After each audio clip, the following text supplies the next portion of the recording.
So hello, कैसे हो आप सभी लोग। स्वागत है आपका एक और धमाकेदार और दिल दहला देने वाली हॉरर वीडियो में। कुछ जगह सिर्फ पुरानी ही नहीं होती है, वह अपने साथ कुछ यादें, कुछ साए और कुछ बुरी दुआएं लेकर चलती है। राघव, एक 21 साल का लड़का, एक नई यूनिवर्सिटी में एडमिशन लेने के लिए गांव से शहर आया था। शहर काफी बड़ा था, शायद तुम्हें उसके बारे में पता होगा। गुजरात का सबसे बड़ा शहर है। शहर का नाम है अहमदाबाद। तो तुम लोगों में से जो कोई भी ये वीडियो गुजरात से देख रहा है तो एक बार कमेंट में जरूर बताना केम छो। राघव जो था गाँव से अहमदाबाद आया था एडमिशन लेने के लिए, और कॉलेज काफी अच्छा था, लेकिन हॉस्टल वही घिसा पिटा, टूटा फूटा और कुछ अजीब सा था उस जगह में। उस हॉस्टल को लिटरली देख के ऐसा लग रहा था कि उस हॉस्टल के अंदर कोई तो भी बहुत ही बुरी अनहोनी हो चुकी है। राघव सिक्योरिटी गार्ड से बात करता है अपने रूम के बारे में, तो सिक्योरिटी गार्ड राघव से कहता है, बेटा तुम थोड़ा लेट हो गए हो, 10-15 दिन अगर पहले आते तो शायद तुम्हें वो फर्स्ट फ्लोर पे या ग्राउंड फ्लोर पे कोई तुम्हें रूम मिल जाता। और गाइस उस हॉस्टल के अंदर ना 3 फ्लोर थे, तो राघव सिक्योरिटी गार्ड से कहता है, तो थर्ड फ्लोर का क्या हुआ? थर्ड फ्लोर में कोई रूम खाली होगा, वहाँ दे दो मुझे।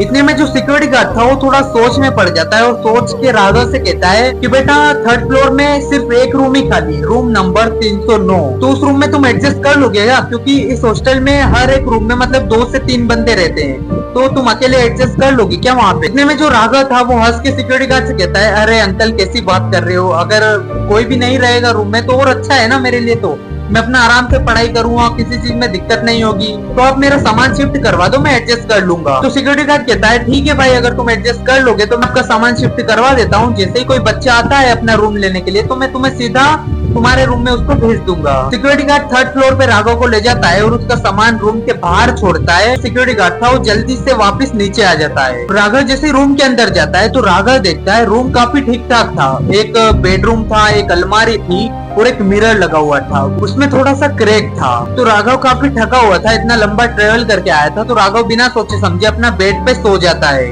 तभी राघव की नींद खुलती है 1:17 पे। तभी वो क्या सुनता है, बाहर से किसी लड़की की आवाज आ रही है जो सिर्फ बार बार यही कह रही थी, मुझे यहाँ नहीं रुकना, मुझे यहाँ से जाना है। तभी राघव सोचता है कि कोई लड़की होगी जो फोन पे बात कर रही होगी। तभी राघव के दिमाग में आता है, लेकिन हॉस्टल तो लड़कों का है, तो यहाँ पे लड़की कहाँ से आई? राघव जल्दी से उठता है और दरवाजा खोल के बाहर कॉरिडोर में चेक करता है, तो लिटरली पूरा की पूरा कॉरिडोर बिल्कुल ही खाली था। वहाँ पे ना तो कोई लड़का था और ना ही कोई लड़की थी। तो राघव अपना सोचता है कि मैं इतना लंबा ट्रेवल करके आया हूँ, काफी ज्यादा थक गया हूँ, तो शायद मेरा वहम हो सकता है। तो वो अपना बिना सोचे समझे अपने बेड पे आके सो जाता है। और सुबह में राघव अपना कॉलेज चला जाता है, कॉलेज में सारा अपना काम करता है और शाम को वापस घर आता है, खाना वाना बनाता है और खाना खा के अपना पढ़ाई करने बैठ जाता है। पढ़ाई करते करते उसे काफी ज्यादा टाइम हो चुका था, लगभग 12 या 12:30 बज चुकी थी, तो उसे नींद के झोंके आ रहे थे।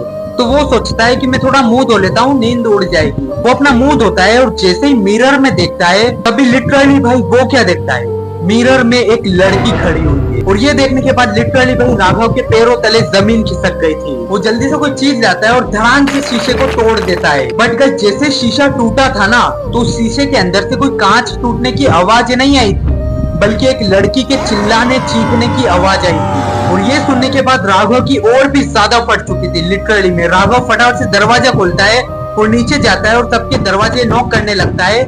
लिटरली में भाई कोई भी लड़का अपना दरवाजा नहीं खोल रहा था। तो राघव फटाफट से हॉस्टल के गेट के पास जाता है और वहाँ पे एक नाइट ड्यूटी करने वाला सिक्योरिटी बैठा था। तो सिक्योरिटी गार्ड के पास में राघव जाता है और सिक्योरिटी गार्ड उसे देख के थोड़ा हैरान था। वो बोलता है, बेटा क्या हुआ, इतना घबराए हो क्यों, क्या हुआ तुम्हारे साथ? तो राघव जो था वो एक एक करके सिक्योरिटी गार्ड को सारी की सारी बात बता डालता है। और ये सुनने के बाद सिक्योरिटी गार्ड क्या कहता है राघव से, 1 मिनट तुम अपना रूम नंबर बताना, कौन से रूम में रह रहे हो तुम? राघव बोलता है सिक्योरिटी गार्ड से, मैं रूम नंबर 309 में रह रहा हूँ। और लिटरली भाई ये सुनने के बाद जो सिक्योरिटी गार्ड था वो हक्का बक्का रह जाता है। सिक्योरिटी गार्ड राघव से कहता है, बेटा किस पागल ने दिया है तुम्हें ये रूम? तो राघव कहता है कि वो दिन में जो सिक्योरिटी गार्ड अंकल बैठे थे उन्होंने ही मुझे ये रूम दिया है। तभी सिक्योरिटी गार्ड राघव से कहता है कि मैं तुमसे विनती करता हूँ उस रूम में अब और मत रुकना, कैसे भी करके उस रूम को खाली कर देना और कहीं और शिफ्ट हो जाना, क्योंकि आज से 7 साल पहले उस रूम के अंदर जो घटना घटी थी ना, उसका तुम्हें जरा सा भी अंदाजा नहीं है। तुम्हें पता है ये हॉस्टल सिर्फ लड़कों का ही नहीं था, ये हॉस्टल आज से 7 साल पहले लड़कियों का भी हुआ करता था। नंदनी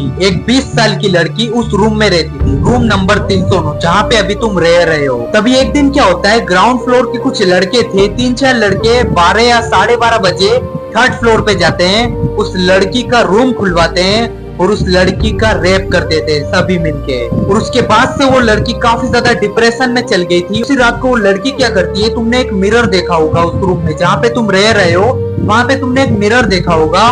उसी मिरर के सामने वो लड़की अपनी नस काट लेती है और सुसाइड कर लेती है। और लगभग 7 साल हो चुके हैं उस घटना को, और आज से लेके अभी तक उस रूम में कोई भी नहीं गया है।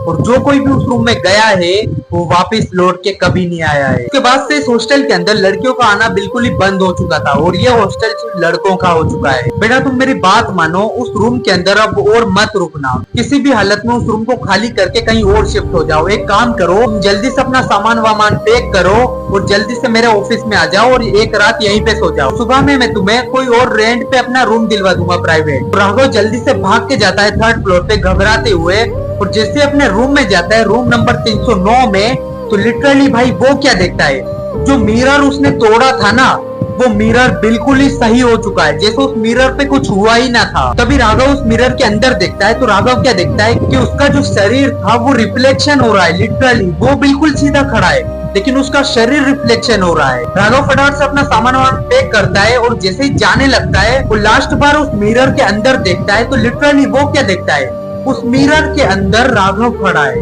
लेकिन बाहर का जो राघव था वो गायब था। 1 घंटा बीता, 2 घंटा बीता, 3 घंटे बीते और सुबह हो गई, और सिक्योरिटी गार्ड जो था वो राघव का इंतजार ही करता रह गया। राघव का इंतजार करते रह गया कि बच्चा अभी तक आया क्यों नहीं है। और जैसे ही वो सिक्योरिटी गार्ड सुबह होने के बाद राघव के रूम में जाता है, रूम नंबर 309 में, तो सिक्योरिटी गार्ड देखता है उसका जो सामान था राघव का वो वैसा के वैसा ही पड़ा है, लेकिन राघव गायब था। और ये देखने के बाद सिक्योरिटी गार्ड समझ चुका था कि राघव जो था वो अब नहीं रहा। इस घटना को लगभग 4 साल हो चुके हैं, और 4 सालों में उस रूम के अंदर आज तक कोई भी रहने नहीं गया है। वो रूम नंबर 309 आज भी वैसा के वैसा ही खाली पड़ा है।